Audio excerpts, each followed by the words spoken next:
காவலர்களுக்கு இயல்பாவே பேருந்துல அவங்க இலவசமா தான் பயணிக்கிறாங்க. இது வெகு காலமாகவே இருந்து கொண்டிருக்கிற ஒரு நடைமுறையாத்தான் இருக்கு. அப்ப அதுல நமக்கே இப்பதான் தெரியுது, அந்த வாரண்டோட போகணும், வாரண்டோட இருந்தா மட்டும்தான் காவலர்களுக்கு அனுமதி என்று சொல்லப்படுகிற செய்திகள் தெரியுது.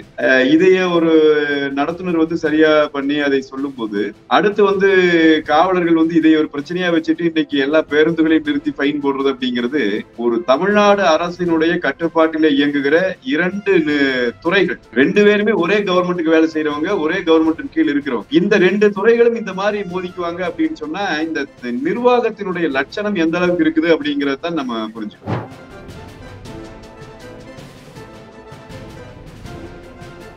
அத்துமீறல்கள் என்பது தொடர்ச்சியாக இந்த அரசுல அதிகரித்துக் கொண்டுதான் இருக்கிறது. அதற்கு காரணம் அந்த துறையை கையிலே வைத்திருக்கிற முதல்வர் பொம்மையாக இருந்து கொண்டிருக்கிறார். அவருடைய செயல்பாடு, அவர் நிர்வாக திறமை இல்ல. இன்னைக்கு நீங்கள் நானும் வாய் திறந்து பேசவே முடியாது. நாம இப்ப பேசிக் கொண்டிருப்பது கூட ஏதோ ஒரு இந்த நாட்டினுடைய ஜனநாயகத்தின் மீது, நீதியரசர்கள் மீது இருக்கிற நம்பிக்கையில பேசிட்டு இருக்கிறோம், அவ்வளவுதான். மக்கள் மத்தியில காவல்துறையின் மீதான நம்பிக்கை போயிடுச்சு. காவல்துறை மீது இருந்த பெரிய மரியாதை என்பது இன்றைக்கு இல்லாமல் போயிடுச்சு. நீங்க யூடியூபர் இர்ஃபான் அவர்களை பொறுத்த வரைக்கும் அவர் ஏற்கனவே இந்த மாதிரி ஒரு வழக்குல ஒரு சர்ச்சைக்குள்ளானார். இன்றைக்கும் அப்படித்தான். இவங்க ஒரு முழுமையான நடவடிக்கைக்கு போகல, உடனடியா மாத்தி ஆளை மாத்தி போட்டு எடுத்தாங்க. பணம் காவல்துறையில் இன்னைக்கு ஒரு பெரிய ரோல் பண்ணுது. மிகப்பெரிய அளவுல ஊழல் மலிஞ்சிருக்கிற எல்லா துறைகளிலும் இருக்கிற மாதிரி காவல்துறைக்குள்ளும் ஊழல் மலிஞ்சு கிடக்குது.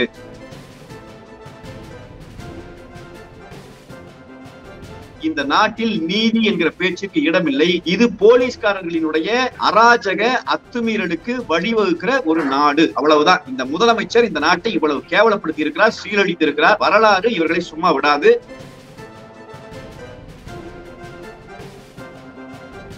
கடவுள் நம்பிக்கையற்றவர்கள், நாத்திகம் பேசுகிறவர்கள், கோயில்களின் மீது அக்கறையற்றவர்கள், கோயில் சொத்துக்களை திருடுவதற்கு வழிவகுக்கக்கூடியவர்களாக இருக்கிறவர்கள் என்று கருதப்படுகிற திராவிட முன்னேற்ற கழகத்தை சார்ந்தவர்கள் தமிழ்நாட்டை இன்றைக்கு ஆண்டு கொண்டிருக்கிறார்கள். உங்கள் அறிக்கையில எதற்காக முதல் அவமானம் பூரி ஜெகநாதருக்கு என்று போடுகிறீர்கள்? ஒரிசா மக்களுக்கு என்று போட்டிருந்தாலும் எனக்கு புரியும். சரி, பரவாயில்ல, நம்ம முதலமைச்சர் ஒரிசாவுக்காக கவலைப்படுறாரு நான் நினைக்கலாம். ஏன் நீங்க பூரி ஜெகநாதனுக்கு போடுறீங்க என்றால், நீங்கள் அந்த முதல் வரியிலேயே இந்த பிரச்சனையை அரசியல் படுத்தி அதிலே உங்களுக்கு சுயலாபம் அடைவதற்கு தயாராகி விட்டீர்கள் என்பது பொருள். ஐஎன்டி தமிழர்களுக்கு அன்பான வணக்கம். இன்றைய சிறப்பு நேர்காணலில் நம்முடன் இணைந்திருப்பவர் நமது அம்மா நாளிதழ் ஆசிரியரும் அதிமுக செய்தி தொடர்பாளருமான பேராசிரியர் திரு கல்யாண சுந்தரம் அவர்கள். வணக்கம் சார். வணக்கம் சார். இப்போ அந்த சமீபத்துல பாத்தீங்கன்னா அந்த பேருந்துல பயணிச்ச காவலருக்கும் நடத்துனருக்கும் இடையே அந்த மோதலானது வலுத்து வருகிறது சார். எப்படி பாக்குறீங்க? தமிழகத்துல இப்ப பாத்தீங்கன்னா இப்ப ஃபைன் எல்லாம் போட்டுட்டு வந்துட்டு இருக்காங்க, இதெல்லாம் எப்படி பாக்குறீங்க? ஆமாங்க, அது தமிழ்நாடு முழுவதும் ஒரு பெரிய பேசுபொருளா மாறி இருக்குதுங்க. ஒரு காவலர் நாம ரொம்ப காலமா பாக்குறேங்க. அதாவது என்னன்னா, காவலர்களுக்கு இயல்பாவே பேருந்துல அவங்க இலவசமா தான் பயணிக்கிறாங்க. இது வெகு காலமாகவே இருந்து கொண்டிருக்கிற ஒரு நடைமுறையாத்தான் இருக்கு. அப்ப அதுல நமக்கே இப்பதான் தெரியுது, அந்த வாரண்டோட போகணும், வாரண்டோட இருந்தா மட்டும்தான் காவலர்களுக்கு அனுமதி என்று சொல்லப்படுகிற செய்திகள் தெரியுது. இதையே ஒரு நடத்துனர் சரியா பண்ணி அதை சொல்லும் போது, அடுத்து காவலர்கள் இதை ஒரு பிரச்சனையா வச்சுட்டு இன்னைக்கு எல்லா பேருந்துகளையும் நிறுத்தி ஃபைன் போடுறது அப்படிங்கிறது ஒரு தமிழ்நாடு அரசினுடைய கட்டுப்பாட்டில இயங்குகிற இரண்டு துறைகள். ரெண்டு பேருமே ஒரே கவர்மெண்ட்டுக்கு வேலை செய்யறவங்க, ஒரே கவர்மெண்ட் கீழ் இருக்கிறவங்க. இந்த ரெண்டு துறைகளும் இந்த மாதிரி மோதிக்குவாங்க அப்படின்னு சொன்னா இந்த நிர்வாகத்தினுடைய லட்சணம் எந்த அளவுக்கு இருக்குது அப்படிங்கறதான் நம்ம புரிஞ்சுக்கணும்.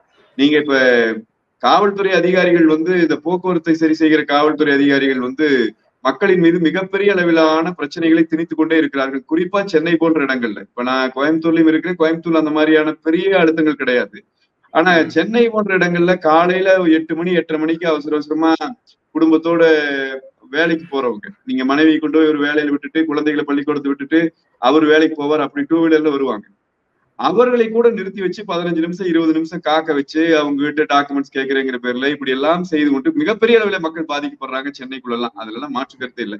அப்படி எல்லாம் காவல்துறை செய்கிறது என்று சொன்ன போது அதுக்கு யாருமே செவிமடுக்கல. இன்னைக்கு அது அரசு பேருந்துகளுக்கே ஏற்பட்டிருக்கு. நீங்க அரசு பேருந்துகளிலே பயணிக்கிறவர்கள் சாதாரண மக்கள், அவர்கள் பெரும்பாலானவர்கள் பணிக்கு செல்கிறவர்கள். அப்படி பணிக்கு செல்கிறவர்கள் குறித்த நேரத்துல செல்ல வேண்டி இருக்கிறது. அதுக்காக அந்த நேர பஸ் பிடிப்பாங்க அவங்க காலையில அவ்வளவு அறக்க பறக்க. அப்ப அதையெல்லாம் நாங்க ஃபைன் போடுவோம், அதை நாங்க இப்படி மோதிக்குவோம் அப்படின்னு சொன்னா இதைய கண்காணிக்க வேண்டிய, இதை கவனிக்க வேண்டிய இந்த நாட்டினுடைய ஆளுகிற அரசாங்கம் அது குறித்து எந்த விதமான உணர்வு மற்ற இருக்கிறார்கள். அரசு துறைகளுக்குள்ளாயே நடந்து கொண்டிருக்கிற மோதல் என்பது மக்களே மக்களை தாக்கிக் கொள்வதை போல அப்படிதான் இதை பார்க்கணும். இது வந்து டோட்டலா மீண்டும் ஒரு முறை தமிழக அரசு தன்னுடைய நிர்வாக தோல்வியை, நிர்வாக திறமையின்மையை வெளிக்காட்டுகிறது என்பதைத்தான் நம்ம எடுத்துக்கொள்ள முடியும். சாதாரண தனி மனித பிரச்சனையா பார்க்க முடியாது. 2 துறைகளுக்கு இடையிலான பிரச்சனை. எனவே இது அரசினுடைய நிர்வாக திறமையற்ற தன்மையினுடைய இன்னொரு வெளிப்பாடு. இல்ல இந்த 2 துறைக்கான போட்டின்றது பாத்தீங்கன்னா இப்போ அமைச்சர் சிவசங்கர் போக்குவரத்து துறையில இருக்காரு, காவல்துறை வந்து ஸ்டாலின் அவர்கள் முதலமைச்சர் கட்டுப்பாட்டுல இருக்கு. 2 துறைக்கான போட்டி வந்து தொடங்கி இருக்கா சார்? அதாவது அமைச்சருக்கும் ஸ்டாலினுக்கு இடையான போட்டின்னு பாக்கலாமா? தொடங்கினதுதான் இப்ப பேசுவதுல மாதிரி இருக்கு. நீங்க எத்தனை சோசியல் மீடியாலையும் எழுதுறவங்க பாதிக்கப்பட்டவங்களே நேரடியா எழுதுறாங்க இப்படி எல்லாம் பண்றாங்க அப்படிங்கிறத.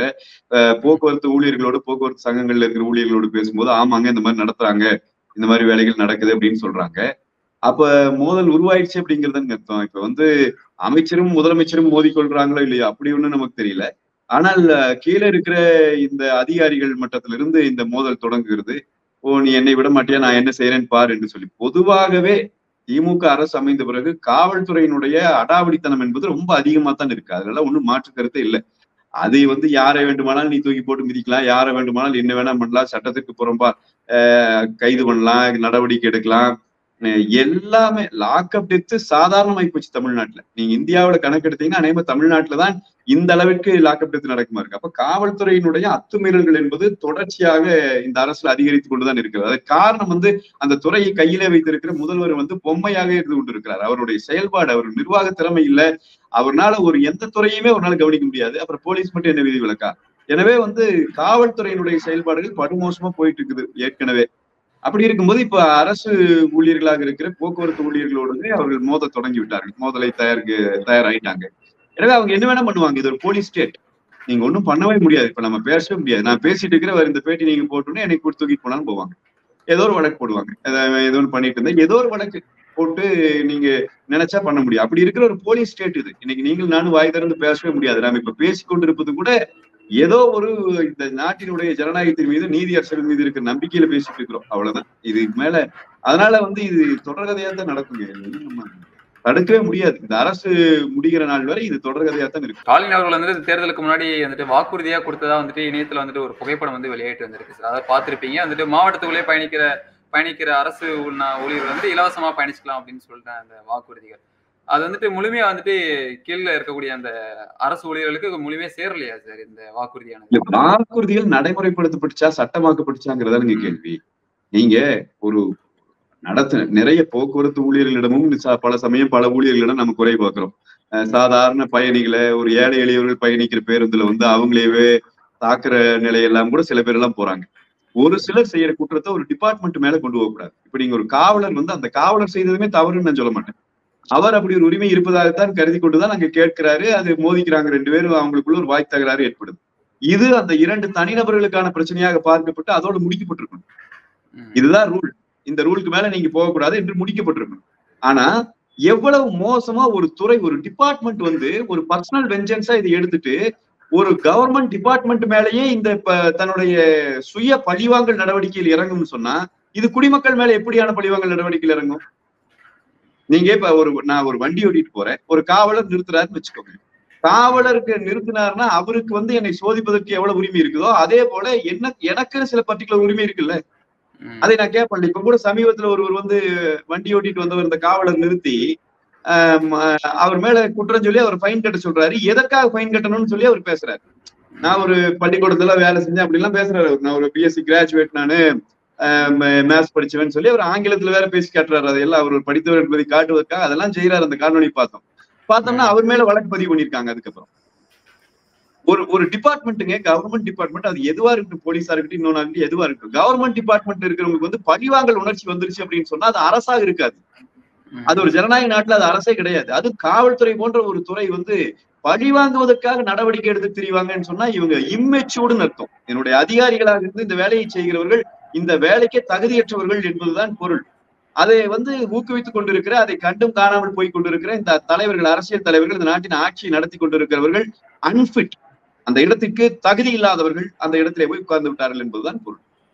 Okay sir. காவல்துறையினரோட செயல்பாடுகள் எப்படி சார் இருக்கு? குறிப்பா பார்த்தீங்கன்னா, இப்ப சமீபத்தில இர்ஃபான் அவர்கள், அந்த யூடியூபர் இர்ஃபான் அவர்கள் வந்துட்டு தனக்கு பிறக்கப் போகும் குழந்தை குறித்து வெளியில சொன்னாரு. நடவடிக்கை எடுப்பதா சொல்லியிருந்தாங்க சார். திரும்ப வந்து மன்னிப்பு கோரிட்டார். அதனால வழக்கெல்லாம் எதுவும் பாயாம இருக்கு. இதுவே ஸ்டேஷன்ல வந்துட்டு ஒரு 4 பெண்கள் வந்துட்டு நடனம் ஆடியதுனால அவர் மீது 2 வழக்கு வந்து போட்டிருக்காங்க. 2 பீரியட் கீழ. இதெல்லாம் எப்படி பார்க்குறீங்க சார் காவல்துறையோட செயல்பாடுகள? காவல்துறையின் செயல்பாடுகள் பரவலா விமர்சனம் இருக்குங்க. மக்கள் மத்தியில காவல்துறையின் மீதான நம்பிக்கை போயிடுச்சு. காவல்துறை மீது இருந்து ஒரு பெரிய மரியாதை என்பது இன்றைக்கு இல்லாமல் போயிடுச்சு. ஏன்னா தெருக்கள் தோறும் கஞ்சா விற்கிற வந்து காவல்துறைக்கு தெரியாம நடக்கல. நானே உங்களுக்கு சொல்றேன், எங்க ஊருக்குள்ள கோயம்புத்தூருக்குள்ள மாலப்பூர் பகுதியில புடிச்சு இந்த கஞ்சா போட்டுட்டு ரகல பண்ண பசங்களை பொதுமக்கள் புடிச்சு காவல்துறையிட்ட கொடுக்குறாங்க. அந்த பையன் வெளியே விட்டுறாங்க காவல்துறை. ஏன்னு போய் கேட்கும்போது, ஏன் வெளியே விட்டீங்கன்னு கேட்கும்போது, இது இப்படி பிடிச்சா எத்தனை பேருக்கு பிடிக்கிறது, கஞ்சா விக்கிறவங்க கிடைச்சான்னா பிடிச்சு கொடுங்கிறாங்க. அப்புறம் உங்களுக்கு என்ன வேலை? நீங்க இது வந்து ஒரு இடத்துல நடக்குதா அப்படின்னா இல்லைங்க, இது பரவலா பல இடங்கள் நடக்குது. ரொம்ப நேர்மையாக தங்களுடைய சர்வீஸ் முழுக்க நேர்மையாக இருந்த காவலர்களே ரொம்ப சங்கடப்படுற நிலைக்கெல்லாம் தள்ளப்பட்டிருக்கிறாங்க. வேற வழி இல்லைங்க. எங்க கூடயும் பேசுறாங்களே பல பேர், எங்க கூட தொடர்பு எடுக்கிறாங்க, பேசுறாங்க. வேற வழி இல்லைங்க சார், எதுவுமே இப்படித்தான் ஆர்டரை கொடுக்குறாங்க, இந்த மாதிரி தான் பண்றாங்க என்று சொல்ற காட்சி பார்க்கலாம். நீங்க யூடியூபர் இர்ஃபான் அவர்களை பொறுத்த வரைக்கும் அவர் வந்து ஏற்கனவே இந்த மாதிரி ஒரு வழக்குல அவருடைய ஒரு சர்ச்சைக்குள்ளானார். அன்னைக்கும் அப்படித்தான் இவங்க வந்து ஒரு முழுமையான நடவடிக்கைக்கு போகல, உடனடியா ஆளை மாத்தி போட்டு எடுத்தாங்க என்கிற ஒரு இது வந்துச்சு. இப்ப நீங்க அவர் வந்து நீதிமன்றத்திற்கு போகட்டும், நீங்க வழக்கு போடுங்க, நீதிமன்றத்திற்கு போகட்டும். அவர் நீங்க கைது பண்ணி சிறையில் வைங்கனால நானும் சொல்லல, அது தேவையற்ற வேலை. வழக்கை போடுங்க, இது குற்றம்னு தெரியுது, மக்கள் மத்தியில ஒரு பரவலாக போயிடுது.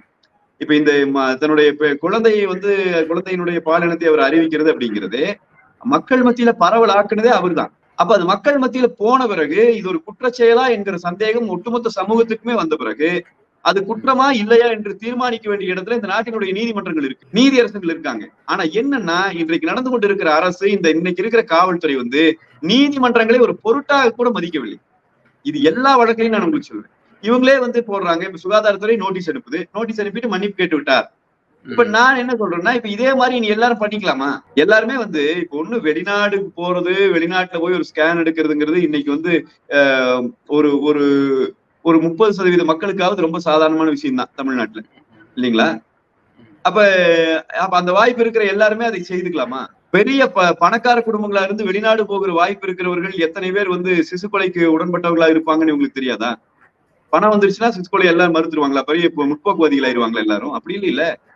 அப்ப ஒரு ஒரு ஒரு குற்றம் நடந்திருக்கிறது, அது குற்றமா இல்லையா என்பதை தீர்மானிக்க வேண்டிய இடத்துல நீதிமன்றம் இருக்கு. வழக்கு போட்டு அதை வந்து நீதிமன்றத்துக்கு கொண்டு போய் சேர்க்க வேண்டியவர்கள் அதிலே கூட இவ்வளவு தயக்கம் காட்டுவது என்பதும், அவர் மன்னிப்பு கொடுத்து விட்டார், அப்ப நடவடிக்கைகள் இருக்காது என்கிற பேச்சு வருவது என்பதே ஆரோக்கியமானதில்லை.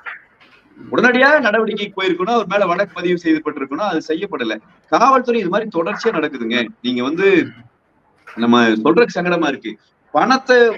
பணம் வந்து காவல்துறையில் இன்னைக்கு ஒரு பெரிய ரோல் பண்ணுது. மிகப்பெரிய அளவுல ஊழல் மலிஞ்சிருக்கிற எல்லா துறைகளிலும் இருக்கிற மாதிரி காவல்துறைக்குள்ளும் ஊழல் மலிஞ்சு கிடக்குது. நீங்க அந்த திரு ராஜேந்திர தாஸ் டிஜிபி அவர்களை வந்து கைது செய்ய சொல்லி எவ்வளவு நாள் சொல்லிருச்சு நீதிமன்றம்? காவல்துறை கைது பண்ணலையா? இன்னைக்கு கைது பண்ணிருக்கு. இப்ப நான் உங்களுக்கு பேட்டி கொடுத்துட்டு இருக்கிற ஒரு 1/2 மணி நேரத்துக்கு முன்னாடி அவர் கைதாயிருக்காரு. அது அவருடைய மனைவி கொடுத்த வழக்கின் பேர்ல, அவங்க வீட்டுக்குள்ள அத்துமீறி நுழைஞ்சாங்க அப்படின்னு சொல்லி அவங்க கொடுத்த வழக்கின் பேர்ல அவர் கைது செய்யப்படுறாரு. ஆனால் அது ஏன் இவ்வளவு நாள் கைது செய்யப்படல? அவர் ஜாமீன் வாங்குற வரைக்கும் ஏன் இந்த அரசாங்கம் அவரை விட்டு வேடிக்கை பார்த்துச்சு? அப்ப எதுல வந்து நீங்க வந்து நடவடிக்கை எடுக்கணுமோ அதையெல்லாம் தவிர்க்கிறாங்க. நீங்க இன்னைக்கு பாருங்க, சவுக் சங்கரினுடைய வழக்கறிஞர் இன்னைக்கு ஒரு பேட்டி கொடுத்திருக்காரு காலையில.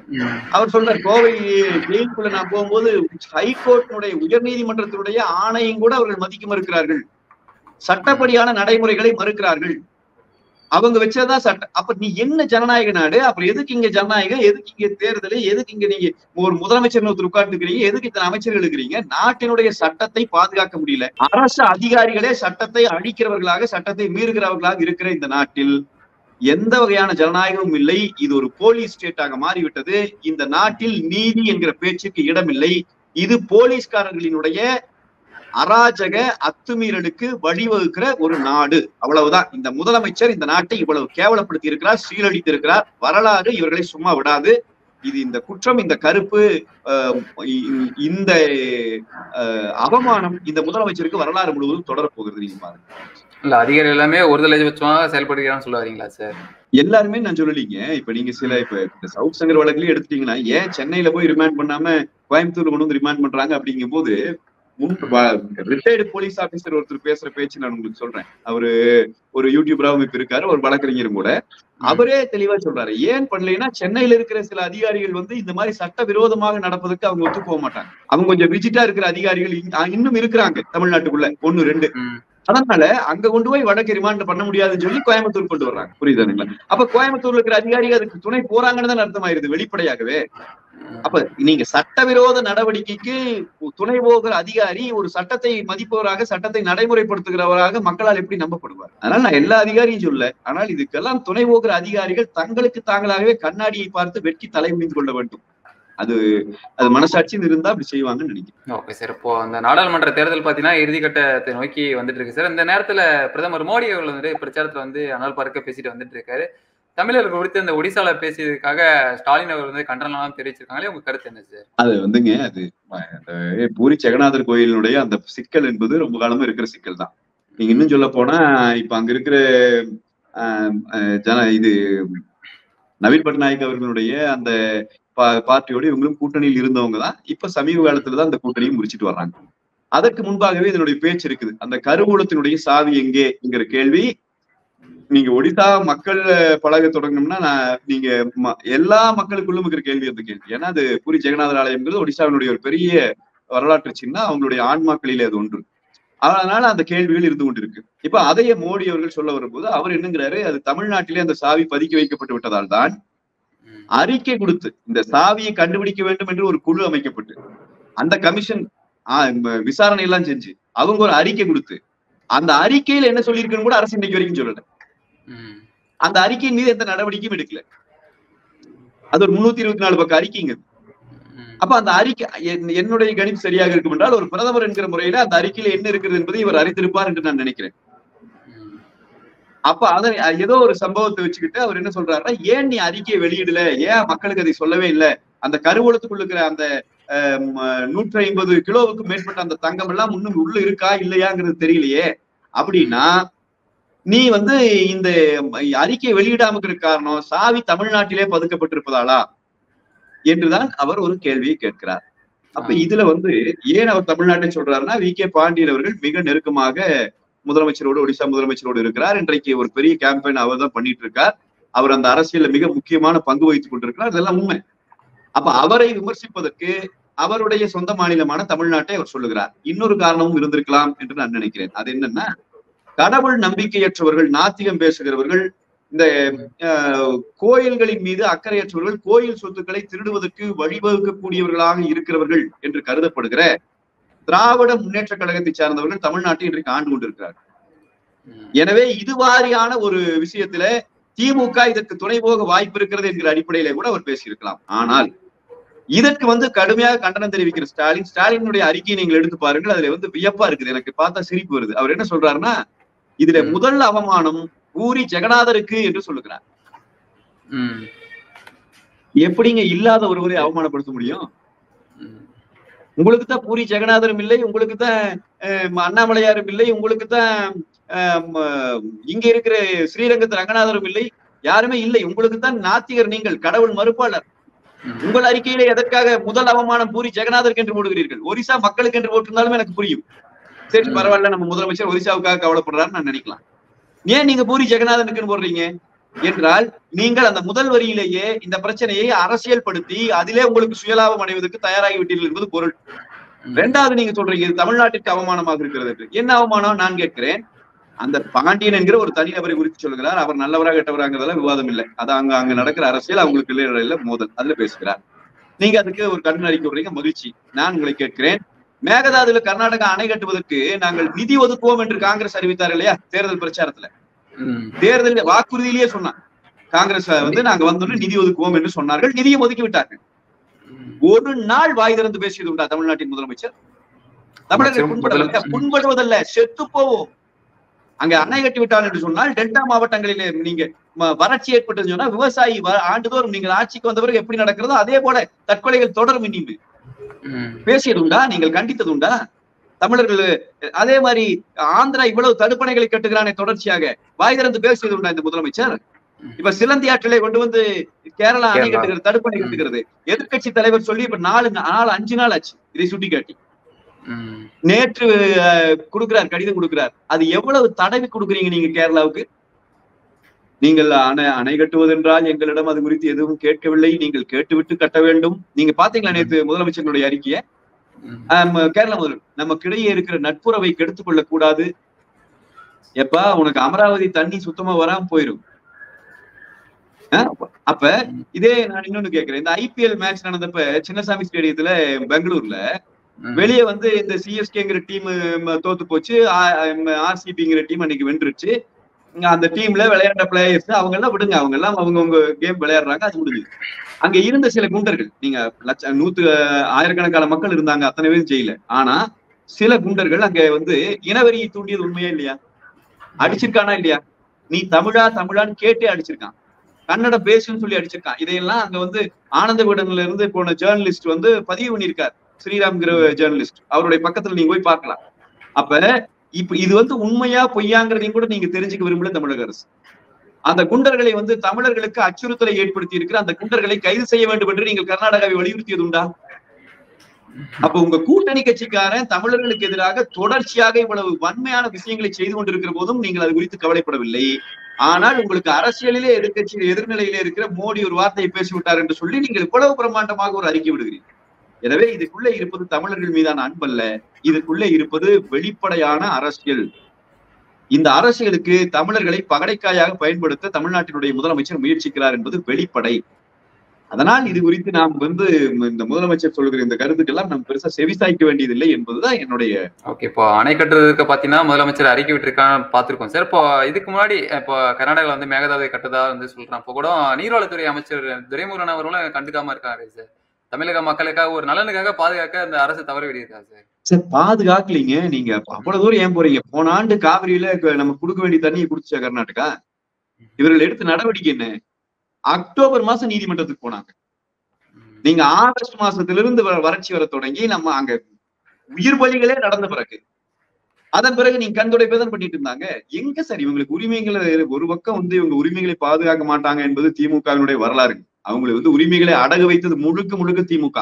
ஆனா என்னன்னா, மேடை ஏறிட்டா, டிவியில உட்காந்துட்டா, பேசுறது முழுக்க மாநில உரிமை, நாங்க வந்து இந்த வார்த்தைகள் மட்டும்தான் இருக்கு. விளிம்பு நிலை மக்களுக்காக இருக்கிறோம், சமூக நீதி பேணுகிறோம், இந்த சொல்லை தவிர செயலில் ஏதாவது ஒன்று இருக்கிறதா என்று எடுத்து பார்த்தீர்கள் என்றால் சுழியம் திமுக. இது எப்பவுமே. இந்த முறை நான் இன்னும் மேலே போய் சொல்கிறேன், நிர்வாக திறமை என்பது இல்லை இவங்களுக்கு. இவங்க மக்களுக்கு துரோகம் பண்றதுங்கிறத தாண்டி இவங்களுக்கு தெரியல எப்படி நிர்வாகம் பண்ணணும்னு தெரியல. இப்ப ஒண்ணு வேண்டாம், போன ஆண்டு மழை வெள்ளத்துல அவ்வளவு பெரிய சீரழிவு மக்கள் சந்திச்சாங்க இல்லைங்களா? இவங்க என்ன காரணம் சொன்னாங்க? முதல் ஆண்டு 2021 இவங்க ஆட்சிக்கு வந்து அந்த மழை வெள்ளம் வந்தப்ப அதிமுக மேல பழி போட்டாங்க. அதிமுக ஆட்சியில் சரியா பண்ணல, அதனால வந்துச்சுனாங்க. இப்ப 3 ஆண்டு ஆயிடுச்சு. போன ஆண்டு மறுபடியும் மழை வெள்ளத்துல மிகப்பெரிய பாதிப்பு வந்துச்சு. என்ன சொன்னாங்க? அப்ப மறுபடியும் அதிமுக காலத்துல என்று ஆரம்பிச்சாங்க. அண்ணா திராவிட முன்னேற்ற கழகத்தினுடைய அமைச்சர் ஏற்கனவே தெளிவாக சொல்லிவிட்டார். நாங்க இருக்கும்போது ஆகஸ்ட் 15ஆம் தேதி கோட்டையில கொடியேற்றியாச்சுன்னா, கொடியேற்றின அன்னைக்கு நாங்க வந்து தூர்வாரும் பணியை தொடங்கிடுவோம். தூர்வாரும் பணி செய்தால்தான் நீங்க எவ்வளவு தூரம் அங்க வந்து வடிகால் வசதியை செஞ்சு வச்சாலும் தூர்வாரும் பணி செஞ்சால்தான் அது சரியா நடக்கும். ஆண்டுதோறும் இது செய்யப்படணும். 3 ஆண்டுகள் இவங்க செய்யவே இல்லைங்க. இவங்களுடைய நிர்வாகத்தினுடைய லட்சணத்தை நீங்க கவனிங்க. இந்த ஆண்டு செய்வாங்கிறீங்களா?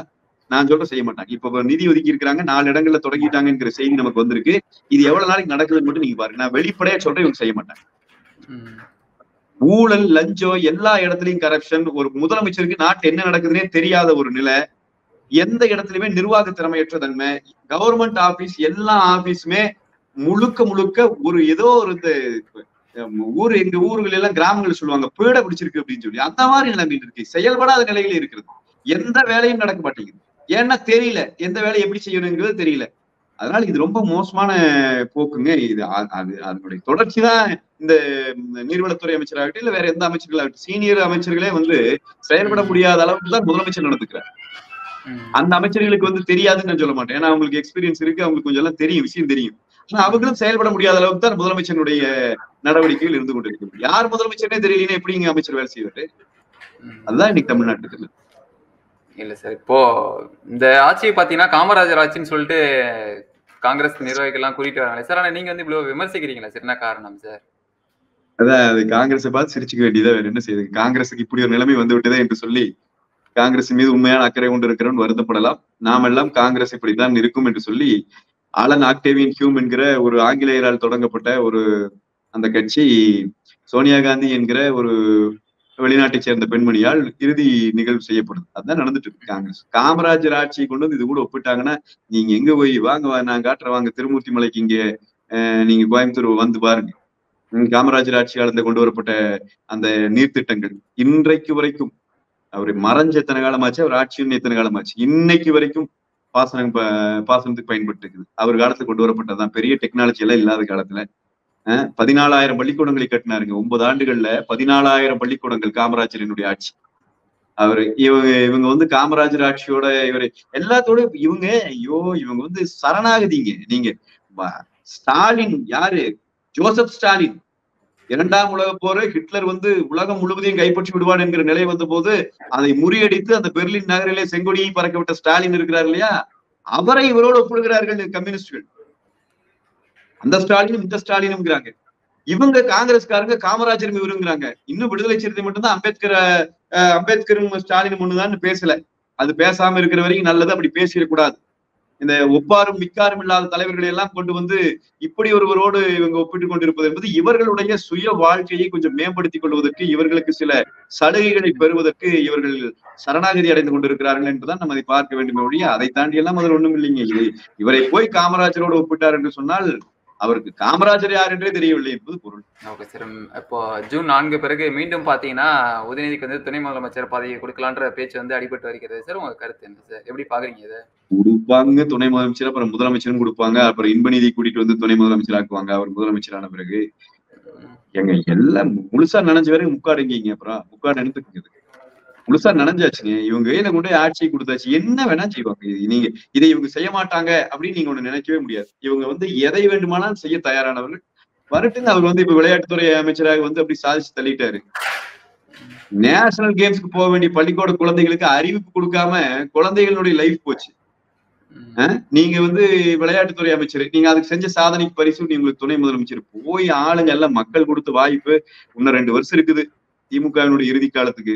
அதனால அதுக்குள்ள யாரு வேணா என்ன பதவிக்கு வேணா போய்க்கலாம். என்னை கேட்டா அவருக்கு முதலமைச்சரே கொடுக்கலாம். முதலமைச்சர் வந்து ஓய்வுக்கு போயிட்டு இவருக்கு வந்து இவரு நேரடியா முதலமைச்சரே ஆக்கலாம். ஒன்னும் தவறு கிடையாது. இப்பவே இவர் பாதி முதலமைச்சர் தானே. அதனால அது ஒன்றும் தப்பு கிடையாதுங்க. சீனியர் மினிஸ்டர்களும் ஒன்னும் வெக்கமெல்லாம் பட மாட்டாங்க. அதெல்லாம் அப்படியே ஒரு வேளை போவாங்க. என்ன சொன்னாலும் அப்படியே போவாங்க. எனவே அவர்களும் தயாரா இருக்கிற போது வேற என்ன பண்ண முடியும்? மக்கள் தலையெழுத்தேன்னு பார்த்துட்டு இருக்க வேண்டியதான் 26 வரைக்கும். சமீபத்துல பாத்தீங்கன்னா பாடகி சுஜித்ரா வந்துட்டு ஒரு காணொலியில வந்து பேசினது பரபரப்பு ஏற்படுச்சு சார். அதாவது சினிமா துறையில் இருக்கக்கூடிய உலகநாயகன் கமல்ஹாசன் அவர்கள் பார்ட்டில வந்துட்டு வெள்ளி தாம்பலத்துல இந்த கொக்கைன் பவுடர் எல்லாம் கொண்டு வரதா வந்து பேசினாங்க.